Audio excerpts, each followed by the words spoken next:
Hey, ¿qué tal mi gente? Una vez más, estamos aquí de nuevo. Esta es la sección número 2, por si acaso te integras ahora. En la primera sección, la pasada, el ingeniero Juan de Dios estuvo hablando de la situación que ha pasado en La Vega y que establece el marco jurídico dominicano sobre el nombramiento del que fue electo alcalde, fue nombrado ministro de Deportes. Entonces, la alcaldía quedó sin alcalde. La persona que fue electa vicealcaldesa, en este caso fue una mujer, renunció. Entonces ya no había quien iba a suceder al alcalde que fue nombrado en una función del gobierno. Entonces, sobre ese hueco de autoridad en La Vega, el ingeniero Juan de Dios estaba recordando qué dice la ley. Algunos creen que el presidente puede nombrar, pero el ingeniero ha aclarado aquí que no, que hay que hacer elecciones extraordinarias. ¿De acuerdo? Se hablan también de otras cosas. El ingeniero va a hablar ahora sobre el tema internacional de lo que está pasando en Irán e Israel. Esos ataques que usted ha visto últimamente, la noticia, ¿verdad que sí? Y en lo que él se prepara, quiero decir, se está hablando de una reforma, ¿verdad que sí? Reforma fiscal. Dominicana, uno de los países que siempre crece anualmente, eso está bien, yo lo veo bueno, el crecimiento económico, gloria a Dios, ojalá sea así siempre y que crezcamos más económicamente. Pero esa bonanza económica tiene que verse en los servicios que nos da el gobierno. Mire, el sistema eléctrico no sirve, educación pública de mala calidad, servicios de salud público de mala calidad, carreteras de mala calidad, no hay agua en las casas, bueno, en algunos sitios llega una o dos veces a la semana. Bueno, en la casa, está llegando más veces allá en los Alcarrizos, en obras públicas, que duró un tiempo que no estaba llegando, me quedé por aquí, está llegando de nuevo una y dos veces a la semana. Pero que no debiera ser así, debiéramos tener agua permanente en la llave, porque uno paga los servicios, no sé. Tanto que quieren embromar con reforma fiscal, entonces no tenemos servicios de calidad de ninguno. Pero bueno, el tema no es ese, dándole tiempo que el ingeniero estaba preparando algo, pero ya está disponible. Ingeniero. Sí, yo decía sobre el tema de La Vega, doctor, que también habían varios juristas, incluyendo este muchacho que se llama Francisco Guillén, que es yerno de Radamés Jiménez, que él escribió sobre esto y habló de que el presidente no podía hacerlo también. Él había escrito sobre eso y queríamos darle crédito porque él fue también de los primeros que habló sobre el tema. Él fue uno de los primeros que habló sobre el tema. Entonces, por cierto, él escribió, pero yo había escrito primero, pero él escribió algo más extenso, ¿tú me entiendes? Pero él habló y argumentó muy bien de que el presidente no podía hacer esa designación. Y nosotros esperamos que, como lo está exigiendo la Fuerza del Pueblo y otros partidos, un proceso electoral. Y no que tú seas miembro de ellos, por si acaso. Que de una vez dicen, este es de la oposición. No, porque yo soy del PRM. No, por si acaso tú sabes. No, correcto. Porque cuando tú dices algo que va a favor del gobierno, este es del gobierno, esto es una botella, le están pagando, esto es una bocina. Correcto. Cuando tú dices algo que se interpreta en contra del gobierno, este es de la oposición. Sí. Mire, yo no soy de ninguna parte, para que estén claros conmigo. Porque yo creo que Kelvin Cruz, porque después el PRM tuvo problemas internamente, después que apareció ese problema, porque el PRM quería designar al abogado, al doctor, el médico y diputado Agustín Burgo. Agustín Burgo es diputado actualmente, lo quería designar como alcalde. Entonces, hay un problema. Entonces, no sabemos si Agustín, en caso de que la Junta convoque el proceso electoral extraordinario, será el candidato del PRM. Y se está hablando de que el doctor Agustín Burgo es de la facción política de Yayo San Lobatón y Kelvin Cruz es de David Collado. Yayo, que, bueno, en aduana, tú no has escuchado en estos últimos años ningún escándalo, ningún problema. Y se ha manejado bien. Aparentemente se está haciendo un buen trabajo en aduana. Digo aparentemente porque no tengo todos los elementos de prueba, pero por los medios y lo que uno puede juzgar. Y vi una noticia de unos escáneres, que yo creo que es muy importante eso. Body scan térmico. Eso es muy importante, que aduana lo está implementando en algunos aeropuertos. Eso es término de seguridad, papá. Claro, yo lo veo bien, aduana, siga así, muy bien. Muy bien. Felicidades para Yayo, No, entonces. felicidades por el director que Yayo, excelente. No me están dando sobre, por si acaso oyeron. No, porque la gente cree que cuando tú hablas bien de un funcionario es que te están dando, mira, a mí no me están dando nada, dinero a nadie. Es que no lo recibo. Bien, que no lo recibo así. Ok. Excelente.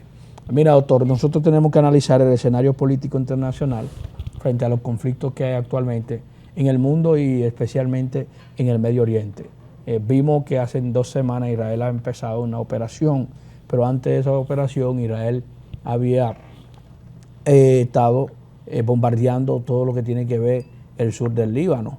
Y el sur del Líbano lo bombardeó obviamente porque Hezbollah, que es la milicia libanesa, chiita que domina el sur, en apoyo de Irán, estaba apoyando a la milicia palestina Hamas, que atacó a Israel el 6 de octubre del 2023. Wow, un año. Ya tiene un año. Cerca ahí mismo ya. Un año prácticamente. Tremendo. Que atacó, donde murieron 1.200 personas y secuestraron 140 personas, eso lo que convirtieron en rehenes, y Israel entonces emprendió una operación por tierra, aires y en contra de la Franja de Gaza, y obviamente Israel ha hecho eso ceniza. Más de 1.400.000 personas han tenido que irse de ahí, desplazados, más de 1.400.000 desplazados por este conflicto en la Franja de Gaza. Pero Israel ha empezado esta operación por que Hamas, que domina la Franja de Gaza, que tienen un partido, ese partido que había ganado el proceso electoral y que pusieron un jefe en el 2006 hasta el 2021, tuvieron el poder en toda esa región.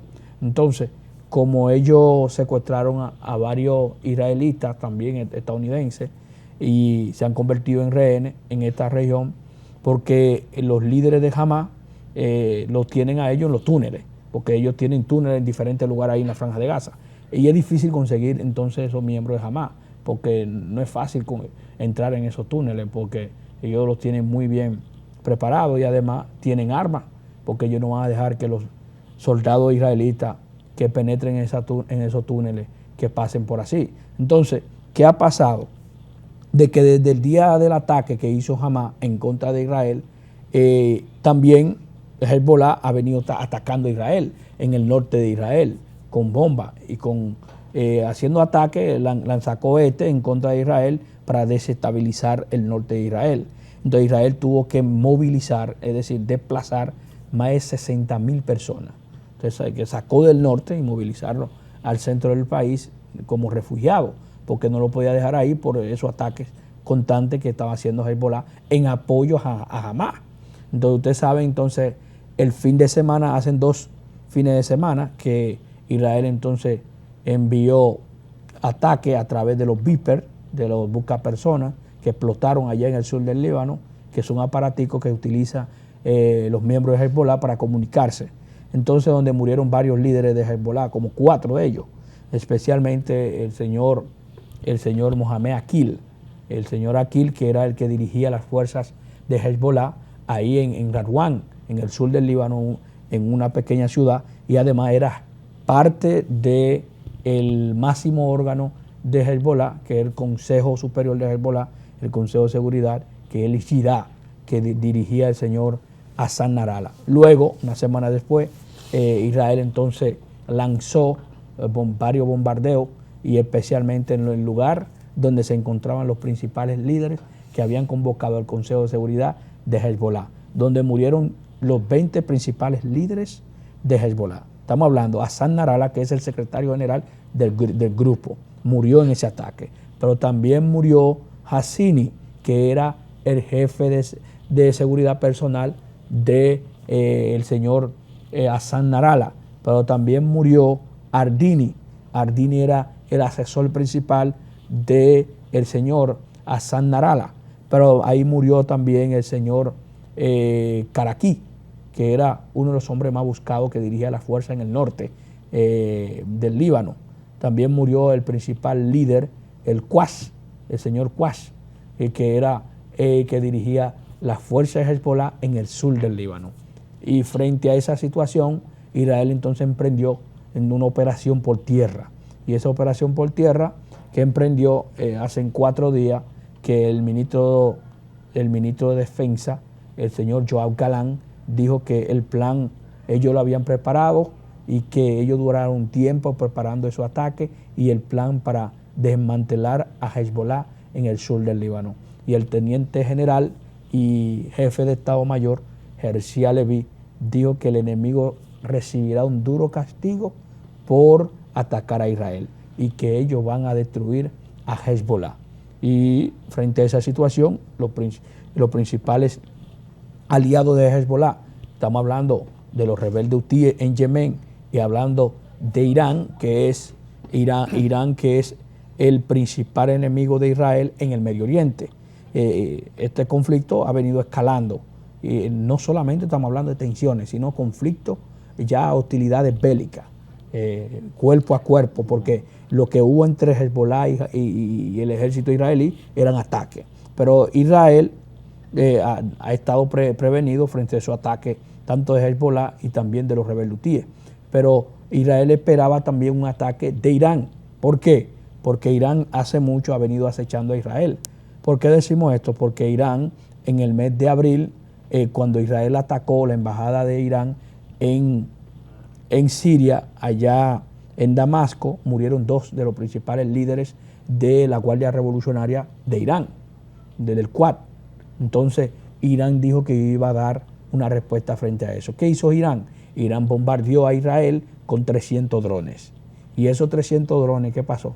Bueno, obviamente eso fue un mensaje, porque Israel tiene la cúpula de hierro, que es un sistema de defensa, uno de los sistemas de defensa más sofisticados del mundo, que Israel tiene. Que antes de llegar a esos misiles, ellos lo derriban en el aire. Y esta semana, Irán atacó a Israel con más de 200 misiles balísticos. Israel también logró destruir un 99.9% de esos misiles con apoyo de Estados Unidos y apoyo de Reino Unido. Ahora, ¿por qué Irán siempre ha tenido estos conflictos con Israel? Es que Irán es el principal enemigo de Estados Unidos en el Medio Oriente. También es el principal enemigo de Reino Unido. Y por lo tanto, si Israel es el principal aliado de Estados Unidos o de Occidente en el Medio Oriente, entonces es el principal enemigo de Irán. Ahora, ¿cómo surgieron todos estos conflictos, tanto de carácter religioso, de carácter político y carácter cultural? Es que tenemos que ir que después de la Primera Guerra Mundial, que culminó con un tratado, después del Tratado de Versalles en 1919, nosotros tenemos que entender que terminaron varios imperios, porque el Imperio Otomano surge en el 1299 y culminó en el año 1918 con la Primera Guerra Mundial, pero también culminó el Imperio Austrohúngaro, el primer Imperio Alemán y el Imperio Ruso. Pero ¿qué sucede? Como el Imperio Otomano había dominado toda esa región del Medio Oriente, Irak, Siria, el Líbano, Irán, todo eso era parte del Imperio Otomano. Palestina, lo que hoy es Israel, Turquía. lo que hoy es Turquía, correcto. Todo eso era parte del Imperio Otomano.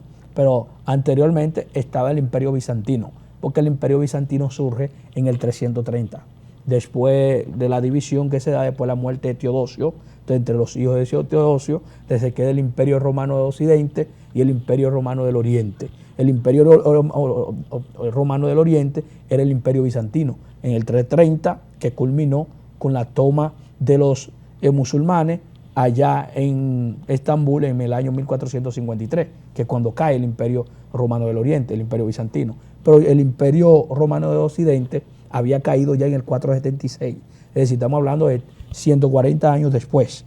Entonces, ¿qué pasó?